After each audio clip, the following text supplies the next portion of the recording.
Olá, queridos, olá, queridas, estou de volta com o Português do Aurélio e vamos dar continuidade à nossa série de vídeos sobre a regência verbal. Já trabalhamos vários verbos no vídeo anterior. Se você gostou do vídeo anterior, acesse esse novo vídeo, porque vamos trabalhar novos verbos, vamos dar novos exemplos, vamos mostrar as várias transitividades verbais e você vai entender de forma simples, de forma lúdica, utilizando aqui o nosso quadro O Cordel a Serviço da Linguagem, baseado neste livro, escrito por mim em parceria com a professora Jarina Barbosa. Então acompanhe comigo novas estrofes do livro e também novos exemplos de regência verbal. E vamos começar trabalhando o verbo atender. O verbo atender. O vendedor atendeu com gentileza o cliente.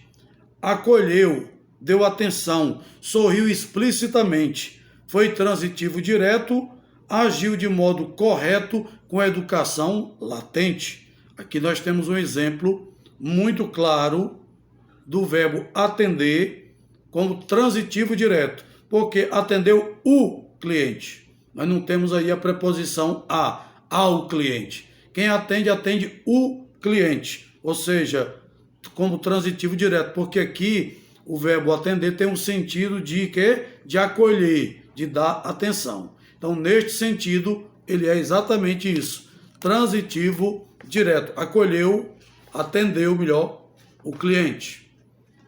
No sentido de responder, aqui já é outro sentido do verbo atender. No sentido de atender, ter em consideração, é transitivo indireto, tem o a preposição. Artista atendeu ao pedido do público que, comovido, aplaudiu a atração. Então, aqui neste caso, tem o a preposição. Por quê? Porque o significado aqui é outro. Atender no sentido de responder, de ter em consideração. Artista atendeu ao pedido de quem? Do público. Então, nós temos aí o verbo atender, no caso, como transitivo indireto, porque exigiu o uso da preposição ao pedido. Este cantor atingiu o auge da própria fama. Vamos aqui agora ao verbo atingir. Este cantor atingiu o auge da própria fama. Foi transitivo direto, mas não apagou a chama. Sem o a prepositivo, mostrou-se mais assertivo, essa norma não inflama. Portanto, neste caso, o verbo atingir é um verbo transitivo direto, porque quem atinge, atinge o objetivo, atinge o intuito, atinge uma determinada direção, uma determinada situação. Não pede, portanto, o a preposição a. Vamos ao verbo bater. O verbo bater tem vários significados. Então vamos lá. Nesta estrofe. Bater é um verbo quente, de amplo significado. O aluno bateu a porta, sem ver o a craseado. Bater em alguma coisa, seja no chão ou na lousa, e o professor revoltado. Neste caso aqui, quem bate, bate em alguma coisa, mas o aluno bateu a porta. Mas no caso, o a não é craseado, porque aqui nós não temos a preposição, e sim o artigo a. Eu bati a porta. Então, neste caso, o a tem a função de artigo e não a função de preposição. No sentido de bater aqui já é outro significado. No sentido de bater a porta ou pelas portas, bater sobre ou em alguém, na porta que não se entorta, João foi preso e por má fé bateu em sua mulher, maldade viva, não morta. Aqui ele foi extremamente maldoso, naturalmente vai pagar pelo que fez e deve pagar por isso, mas aqui é apenas para mostrar o verbo bater, pedindo o uso da preposição em. Bateu em sua mulher, ou seja, bateu em alguém, bateu em alguma coisa. Então, neste caso, nós temos aqui o uso da preposição em, e o verbo tem, portanto, a função de transitivo indireto. Ou bater sobre ou bater em alguém. Na porta que não se entorta. Quando alguém bateu a porta, ou seja, tocou a porta. Quando alguém bateu a porta, nesse caso, bateu a porta é craseado. Quando alguém bateu a porta, craseado. Eu assisti a TV. A quem bateu pelas portas, dei comida para comer. E o diretor, com certeza, bateu a mão sobre a mesa, brabo para convencer. Nesse caso, bateu a mão, bateu sobre alguma coisa. Então, nós temos aí, bateu a mão sobre a mesa. Mas esse A não tem crase, porque trata-se apenas do artigo. Então, não há crase. Bateu a mão sobre a mesa. Vamos aqui a outros verbos. Avisar, certificar, informar e prevenir. Temos aí 4 verbos, que são verbos transitivos. Ainda existe IDB, avisar alguém de algo, notificar o fidalgo dos perigos de mentir. Olha aí. Quem avisa, avisa alguém de alguma coisa, de algo. Então, avisar alguém de algo. Notificar o fidalgo, porque quem notifica, notifica alguém. Portanto, não há o uso da preposição. Aí, neste caso, notifico o fidalgo. É apenas o artigo. Portanto, é um verbo transitivo direto.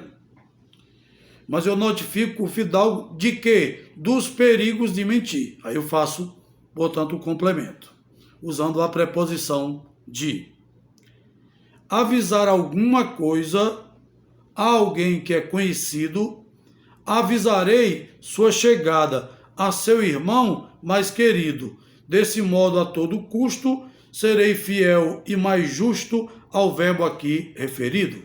Aqui nós temos o verbo avisar, com direto e indireto. Avisarei o quê? Sua chegada. A quem? A seu irmão. Então nós temos aí direto e indireto ao mesmo tempo. Avisarei sua chegada a seu irmão.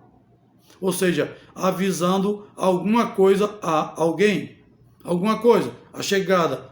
O alguém quem é? É a seu irmão. Então fica bastante claro aí no caso o uso do verbo avisar como transitivo direto e indireto ao mesmo tempo. Vamos ao verbo carecer.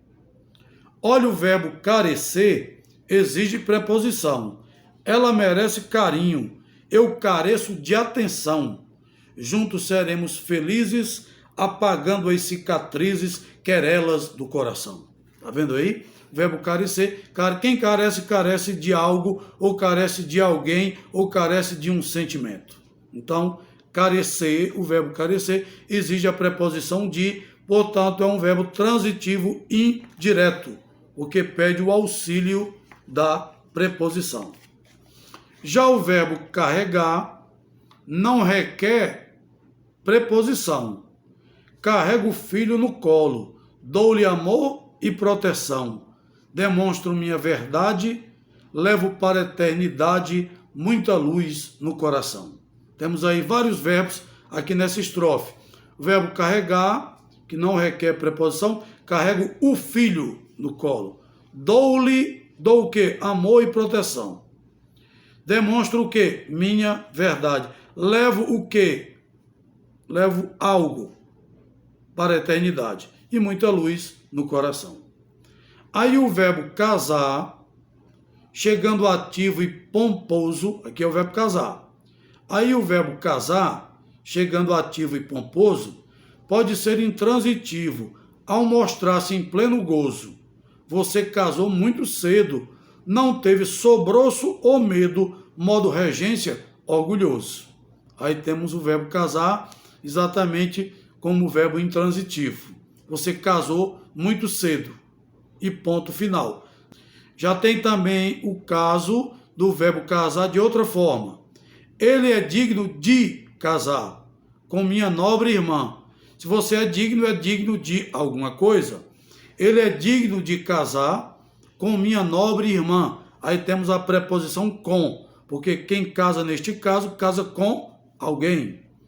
Para o com preposição, não se tem regência vã. É o transitivo indireto para completar o afeto, afagar a mente sã. Quem afaga, afaga alguém ou afaga alguma coisa. Então, neste caso, temos aí o uso do verbo casar com a preposição com. Casar com minha nobre irmã. Portanto, transitivo indireto, porque exigiu o uso da preposição. Verbo casar também pode vir acompanhado com pronome reflexivo. O se está ao seu lado. O se, S-E, o se está ao seu lado. Ele casou-se outra vez. Há pouco mais de um mês está feliz, bem casado. Aí, nesse caso, o verbo está acompanhado de um pronome reflexivo. Casou-se outra vez, falando de si mesmo. Tá certo? Ele casou-se outra vez, falando, portanto, de si mesmo. Aí, neste caso, o verbo casar utiliza o pronome reflexivo. Portanto, mais uma sequência de verbos, mais informações sobre regência verbal, normas, contextos, significados, os vários significados dos verbos. Nós estamos concluindo mais este vídeo. Espero que você tenha gostado do conteúdo. No próximo vídeo, vamos trazer novos verbos. Vamos trabalhar ainda a regência verbal, que é naturalmente um conteúdo bastante extenso, com um grande número de verbos. Nós colocamos vários, pelo menos os mais utilizados, para que possamos entender como funciona perfeitamente essa questão da transitividade verbal. Transitivo direto, transitivo indireto, transitivo direto e indireto, ou o verbo intransitivo. Vamos continuar produzindo mais vídeos. Aguarde o nosso próximo vídeo sobre regência verbal. Proponha outros conteúdos. Deixe o seu like, toque o sininho, ajude o canal O Português do Aurélio. Agradeço a atenção de todos, um grande abraço e fiquem com Deus.